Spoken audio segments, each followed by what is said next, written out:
sinyal.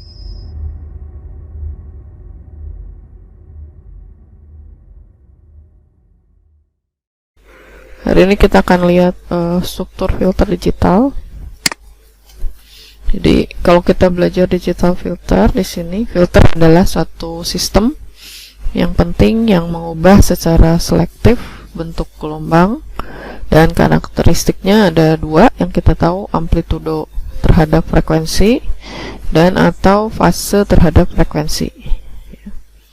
Nah, kemudian secara umum nanti tujuan filter itu untuk memperbaiki kualitas sinyal, ya. Contohnya untuk menghilangkan atau mengurangi noise, ya. Kemudian yang kedua, tujuannya mengekstrak informasi dari sinyal atau memisahkan dua sinyal atau lebih yang sebelumnya digabungkan dalam pembentukannya, ya. Contohnya untuk penggunaan dalam kanal komunikasi. Nah, kemudian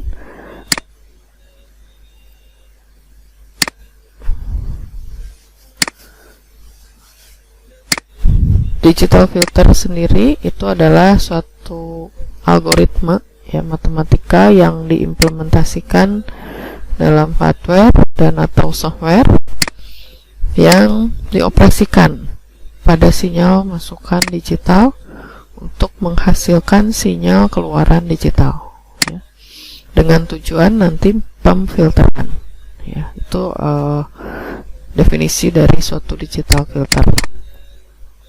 Nah, kemudian digital filter ini memegang peranan penting dalam digital signal processing. Contohnya pada penggunaan untuk kompresi data, pemrosesan sinyal biomedik, kemudian sinyal suara, ya, pemrosesan sinyal suara, pemrosesan citra, kemudian bisa untuk transmisi data, digital audio, dan telepon echo cancellation, ya. Ini kita lihat ada beberapa bidang yang biasanya nanti khusus mempelajari tentang hal ini. Bu, PPT-nya belum jalan. PPT-nya sudah, bentar. Nah, baru jalan, Bu. Udah keluar.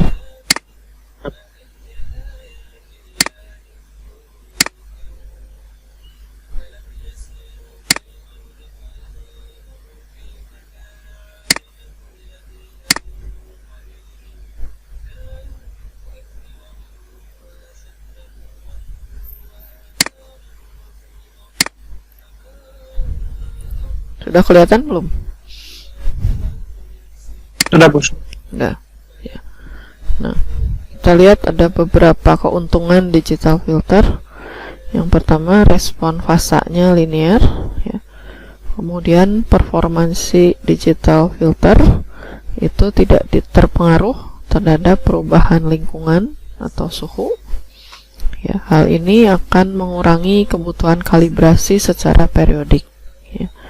Kemudian respon frekuensi itu dapat di-adjust otomatis jika diimplementasikan dengan programmable processor, sehingga digunakan pada adaptive filter.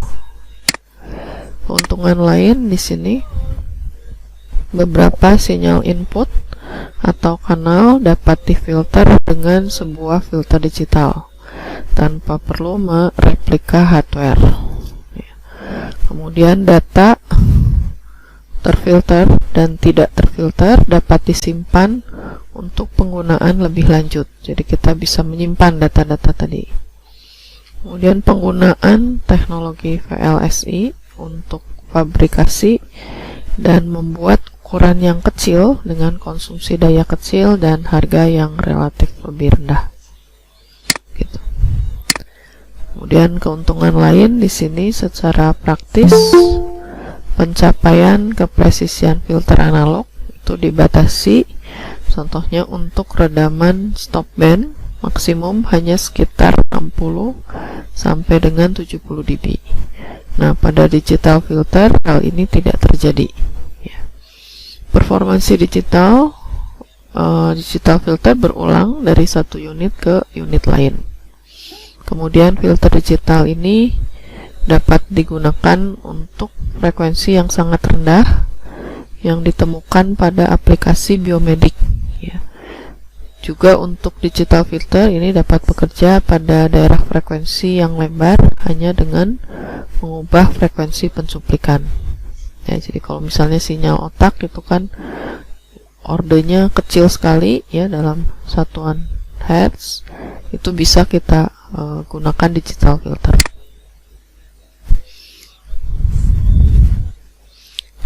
Nah, kemudian Ibu, maaf Bu, slide ini sepertinya nggak jalan lagi. nggak jalan lagi ya? Bentar. Ini sudah kelihatan? Sudah Bu. Coba. Kalau ini share screen, muncul nggak? Muncul Bu, yang kerugian digital filter. Ya. Nah, selain keuntungan tadi, kita akan lihat kerugian digital filter, ya. Yaitu keterbatasan kecepatan, kemudian maksimum bandwidth dari sinyal yang dapat ditangani digital filter secara real time itu lebih rendah dari filter analog, ya. Dalam situasi real time, proses konversi analog digital ke analog lagi itu mempengaruhi performansi dari digital filter karena kita perlu konversi dengan ADC dan DAC dan kecepatan dari digital prosesornya, ya. Kemudian ada kerugian lain yaitu finite word length effect. Jadi digital filter ini dipengaruhi oleh noise ADC dari hasil kuantisasi, ya, dan pembulatan noise selama perhitungan.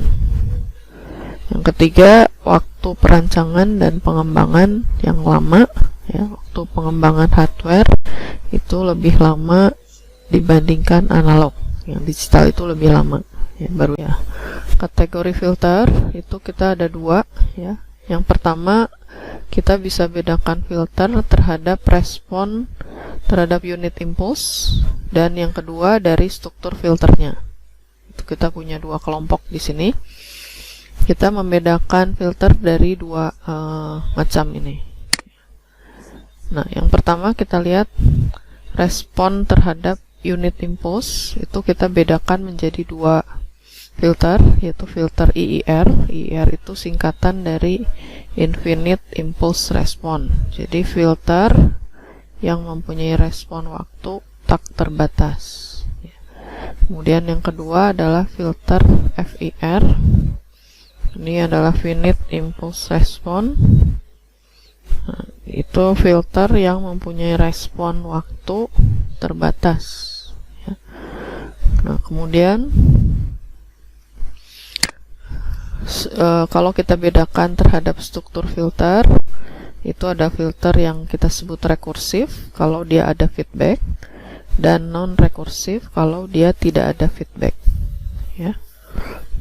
Nah, kita akan lihat lebih detail lagi di sini.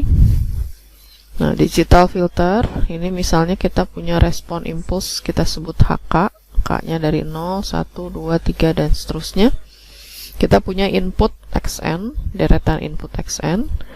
Sesudah kita masukkan dalam respon impuls ini, maka keluarannya adalah YN, deretan output, ya. Nah, kalau kita tadi lihat terhadap respon impuls, itu kan kita punya dua kelompok, yaitu FIR dan IIR, ya. Nah, untuk FIR,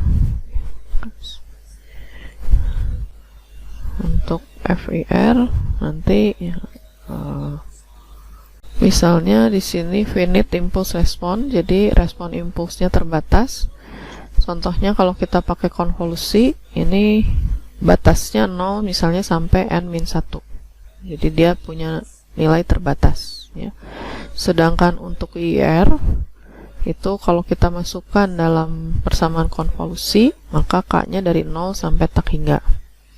Nah, tapi pada kenyataannya kalau kita menghitung dari 0 sampai tak hingga, ini kan nggak akan selesai-selesai, ya. Jadi ini tidak memungkinkan kalau kita hitung, ya, untuk yang IER ini. Sehingga persamaan konvolusi ini itu kita ubah bentuknya menjadi bentuk yang rekursif. Jadi untuk IER ini dia tidak menggunakan persamaan konvolusi, tapi kita akan menggunakan persamaan dalam bentuk rekursif. Jadi ada feedback, ya, di sini ada feedback yn min k, ya, dan ada input juga xn min k. Jadi nanti kalau Anda baca buku-buku itu persamaan IER kenapa tidak pakai konvolusi, karena ini tidak mungkin kita hitung. Jadi dia akan mengubah bentuknya menjadi bentuk rekursif seperti ini.